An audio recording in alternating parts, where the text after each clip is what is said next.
Alors nous sommes avec Amir.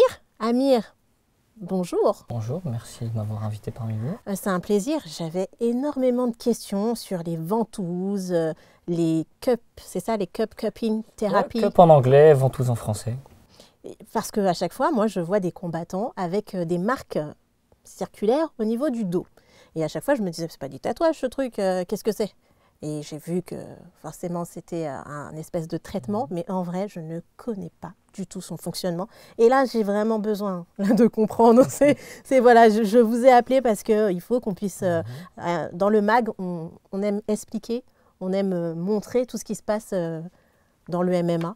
Et donc, vous occupez de nombreux sportifs, des footballeurs aussi. Alors, à quoi ça consiste ces cups? Cupping thérapie, donc en fait, c'est les ventouses. Les mots qui apparaissent le plus, c'est cupping thérapie en anglais, la pratique des ventouses et la médecine des ventouses en français. Et ou bien le mot hijama aussi, on va beaucoup le voir en langue arabe. C'est très facile, en même temps, c'est très compliqué. Ça marche, on ne sait pas pourquoi. C'est simple. On pose les ventouses, on laisse agir. En général, c'est 10 à 15 minutes, puisque souvent, c'est pour les sportifs. Donc, on tourne autour de 10 minutes. Et bizarrement, dès qu'on enlève les ventouses, il y a une sensation de légèreté. On se sent mieux. Donc, il y en a qui le font avant le combat, avant les entraînements. Il y en a qui le font en récup. Donc, nous, ce qui est bien, c'est qu'en tant que praticien en ventouse, on a vraiment tout type de public et beaucoup de sportifs, notamment en sport de combat et beaucoup de footballeurs. Parce que voilà, il y a le côté surentraînement, il y a le côté beaucoup s'entraîner, donc besoin de récup, besoin de, on va dire, d'alléger le corps. Alors qu'à côté de ça, voilà, il y a des personnes, on va dire qu'aujourd'hui, on a vraiment compris les bienfaits de la récup. Avant, on était dans l'entraînement, et maintenant, on s'entraîne, mais il ne faut pas oublier le côté, en anglais, recovery. Donc là, c'est plus de la récup. Donc en fait, voilà, il y a plusieurs manières de procéder aux ventouses. Mais c'est froid, c'est chaud, c'est... Non, c'est du plastique. Il y a plastique, il y a en verre, et il y a en silicone. Ouais. En fait, ça, c'est plus de la médecine chinoise. Donc, médecine chinoise, ça, donc, c'est une médecine chinoise, arabe, orientale, grecque, dans le monde entier depuis des années. Donc, il y a les ventouses en verre où il faut une flamme pour justement faire le pouvoir de succion. Ça, c'est ce qui se développe de plus en plus. Aux États-Unis, ils utilisent beaucoup, donc le monde anglophone, anglo-saxon, ils sont vraiment en avance au niveau de la cupping thérapie. Ils font des formations, ils ont lancé des marques. Ça, c'est une marque qu'on peut se procurer qu'aux US. Et donc, c'est du silicone pour mieux épouser la forme. Et il y a le côté pompe, prendre une ventouse et aspirer la peau dans la ventouse. Ah oui. Voilà comment. Ce qui est bien, c'est qu'il n'y a pas besoin de beaucoup de matériel. Et donc, avec peu de moyens, en fait, on arrive à faire de grandes choses. Donc, c'est pour ça qu'en tant que kiné du sport, aujourd'hui, si on me dit quel est l'outil qui était indispensable, moi, je prends juste ma mallette de ventouse. Sérieusement. Les commerciaux, ils sont sympas, hein, mais ils nous montrent plein de produits, plein de choses qui peut-être fonctionnent, et ce qui sûrement fonctionne. Mais en numéro 1, je mettrai toujours les ventouses entre moi et le patient. D'accord. Oui, parce que je vois qu'en MMA, ça devient pratiquement essentiel. Beaucoup de combattants. C'est vrai qu'on est appelé par beaucoup de combattants, que ce soit en pré-combat ou en post-combat. Même tout type de combat, hein, de la boxe anglaise, du MMA, il y a eu de la boxe thaï, il y a eu vraiment. Donc, pour ça que dès que combattants qui cherchent, on va dire, à faire des ventouses, on n'est pas nombreux à être spécialistes, on va dire, au niveau de la cupping thérapie, même si le nombre de praticiens est en train de bien augmenter. Mais voilà, c'est quelque chose de très demandé et ça court pas les rues en fait. C'est pour ça que c'est vraiment de bouche à oreille qui fait des ventouses et souvent, il faut mettre du temps avant de chercher un bon praticien. Ah. Et ça dure combien de temps en fait? Il faut en faire combien de fois pour se sentir bien? Alors ça dépend pour monsieur, madame, tout le monde. Donc moi en tant que kiné au cabinet, je les utilise beaucoup. Quelqu'un qui a des douleurs d'épaule, des douleurs de genoux, des douleurs de dos. Voilà, on finit la séance au début ou en fin, on met les ventouses 10 minutes et c'est bon. Maintenant pour les sportifs qui viennent que pour ça, on peut précéder d'un massage. On peut faire donc massage plus ventouse. Il y en a où on met les bottes de pressothérapie. Donc les bottes qui drainent un petit peu. Donc on peut faire bottes plus ventouse, ventouse plus bottes. Donc en fait, il y a une espèce de combiné où ça dépend vraiment, c'est au cas par cas. On essaie de bien voir un peu pourquoi l'athlète vient, quels sont ses objectifs, quelles sont ses attentes. Et donc après, de là, on met en place un protocole et qui souvent s'annonce avec de bons résultats. Parce qu'ils en demandent en fait. C'est ça le truc. C'est incroyable, ça m'intrigue toujours. Ça m'intrigue toujours. comment vous, en tant que kiné du sport, vous avez décidé aussi de vous diriger vers la cupping thérapie? Bah, moi, c'est ma première formation. Ah. Donc, moi, je suis kiné depuis déjà pas mal d'années. Et première formation que j'ai faite, c'est les ventouses. Et voilà, je voyais qu'en tant que jeune diplômé, on a des manquements et on ne sait pas forcément comment vite soulager. Et moi, je voulais vraiment vite soulager les gens. Je voulais trouver quelque chose qui, avec 1, 2, 3 séances, c'est bon.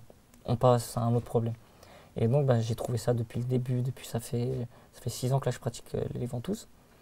Et voilà, c'est quelque chose, en fait, moi, j'aime bien aller droit au but. Et je trouve que c'est l'outil par excellence qui va droit au but pour aller mieux, en fait. Et comment vous êtes tombé sur les ventouses? Comment ça arrivé? Vous avez cherché par hasard? Je ne sais pas trop. Moi, en fait, je venais d'être diplômé, je dis bon, il faut que je me forme. Et ventouses, c'est vrai que je me suis dit, pourquoi pas ventouses? C'était pas connu. Je me suis formé en 2015 la première fois. Et la personne la plus connue, donc c'était Michael Phelps, JO 2016, Rio. Et donc c'est là où vraiment on a dit, attends, qu'est-ce qui fait ce nageur? Plein de marques sur le dos, c'est quoi? Et donc moi qui m'étais formé 1 an après, j'ai un peu bénéficié aussi du buzz de la cupping thérapie. En ce moment, celui qui fait le buzz de la cupping thérapie, c'est Karim Benzema. Sur les réseaux, il met que ça. Voilà, de la cupping. Et à un moment, il y a même des gens maintenant qui viennent qui me disent je peux faire comme Karim Benzema, j'ai vu qu'il fait des ventouses, j'aimerais faire des ventouses. Donc même lui, ils ne savent même plus pourquoi ils viennent. Mais il y a toujours un but, c'est d'aller mieux derrière. Et voilà, moi, j'aime beaucoup me former, j'aime beaucoup apprendre. Et donc je me suis vite formé aux ventouses. Et au bout de quelques années, je suis passé formateur en ventouses. Donc il y a des directeurs d'école de kiné qui m'ont contacté pour former des personnes aux ventouses, que ce soit kiné, ostéo. Ce qui est bien, c'est que c'est pour tout le monde. Donc c'est pour kiné, ostéo, chiro, podologue, praticien bien-être, masseur. À partir du moment où on a un pied dans le bien-être et dans le massage, on peut très bien combiner très facilement avec des ventouses. D'accord. Maintenant, si quelqu'un est intéressé, n'hésitez pas. Vous pourrez contacter Monsieur Amir, qui a un cabinet qui se trouve à Colombes, c'est ça? Je suis à Colombes. Oui. On essaye? Ah, mais avec plaisir. Enfin, en fait, c'est ça, je vais avoir des marques. Une ventouse, une pompe. Oui. Et donc, je vais essayer d'abord le plastique et ensuite, je vais essayer en silicone. J'ai peur. Par exemple, on dit une personne qui a une épicondyle, donc il y a une tendinite du coude. Donc, on a juste le fait de venir pomper, on enlève. Donc là, on voit qu'il y a un côté suçon. Ah, c'est bizarre. Ça vient un peu tracter. Ça fait pas mal. Ça fait pas mal. C'est pas douloureux. Non, ça va. Il y a beaucoup plus de peur que de mal. Il y a beaucoup de personnes, parfois, qui annulent les rendez-vous parce qu'ils ont peur. En fait, c'est peut-être impressionnant de voir comme ça, mais donc, pour enlever, je fais juste ce petit geste. Oh, c'est pour ça qu'il y a des marques, je comprends. 1, 2. Et donc là, si on part sur un protocole ventouse, je vais laisser entre 10 et 15 minutes. Voilà, ça par exemple, c'est typiquement quelqu'un qui vient pour de la kiné pour une tendinite de coude. On va finir par des ventouses. On a beau faire j'ai essayé plein de machines, je trouve qu'il n'y a pas mieux que de finir par des ventouses pour relâcher la zone. Ça vient détendre les tissus, ça vient, ça vient tracter, comme si que ça pince. Oui. Il faut laisser, on va dire, c'est pas désagréable. Le temps au corps de s'adapter, parce que c'est comme si on tire la peau. Et la peau est l'organe le plus grand du corps et le plus souple. Et donc, au bout de 2-3 minutes, souvent, on ne sent plus rien. Et donc, on laisse le corps agir et on laisse justement cette traction donc, au niveau des fascias. Après, si on rentre dans la technique, et au niveau, il y a un effet par capillarisation. Donc, on va dire qu'il y a du sang qui monte. Et ensuite, ça vient. Voilà, et on voit que ça tient bien. Hein. Ah oui, là, carrément. On peut demander des petits mouvements. Hein. Le fait de venir bouger ici, ça vient un peu tracter sous le coude, sous les ventouses, pardon. Oh, c'est impressionnant. Donc, et même en même temps, je me permets. Oups là. C'est pas grave. Je vais en laisser qu'une, celle-là tient mieux. On peut le fait de venir un peu travailler le coude, et ça vient un peu tirer. Oui, je ressens. Là, il y a plus de tension. Ah, c'est marrant. On peut aussi travailler le côté. Voilà. Donc là, je remets un coup. On peut travailler un peu en mode pour décongestionner une zone. Ok.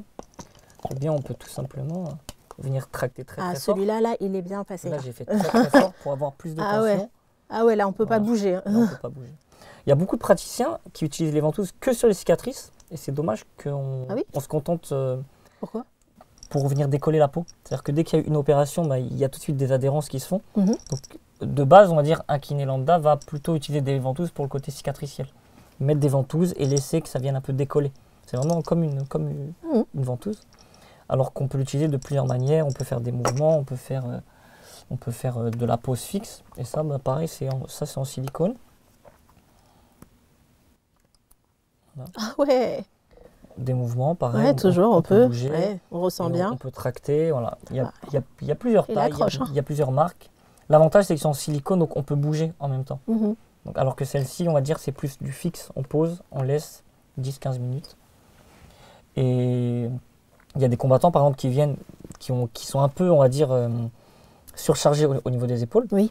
On fait une séance, ils sont torse nu, plein de ventouses au niveau épaules, donc plutôt en silicone. Mhm. Et le fait de faire des petits mouvements, des petites choses, bah, ça vient un peu relâcher et détendre des zones spécifiques. D'accord. Donc en fait, c'est très varié. Ça peut être vraiment de l'enfant à la personne âgée, ça peut être du sportif au non sportif, et tout type de sport à partir du moment où on a besoin de venir travailler sur une zone et de venir, on va dire, détendre la zone en question. Bon, on va Là, devoir envoyer un combattant à la prochaine fois hein, pour pouvoir nous montrer, hein, nous montrer comment ça se passe et nous donner ses ressentis juste après. Avec plaisir. Un qui n'a jamais justement fait de cupping. C'est de plus en plus rare. C'est vrai. Maintenant, il se passe le mot, à la fin une séance cupping, va faire de plus en plus. Eh bien, merci beaucoup parce Avec que plaisir. là, j'ai compris. Là, c'est bon. Là, ça y est. c'est Là, clair. ça y est, la curiosité, c'est bon, je sais. Et maintenant, je pourrais dire, c'est bon, je sais ce qu'il ressent. Non, très, très intéressant. En tout cas, on peut vous joindre sur Instagram. Ouais, c'est Amir Cupping 92. Voilà, très facile. Je suis à Colombes et beaucoup de gens qui passent par les réseaux de plus en plus. De bouche à oreille, les réseaux, les prépas physiques qui m'envoient du monde, les kinés, on se passe le mot. Et pourquoi kiné du sport, tiens?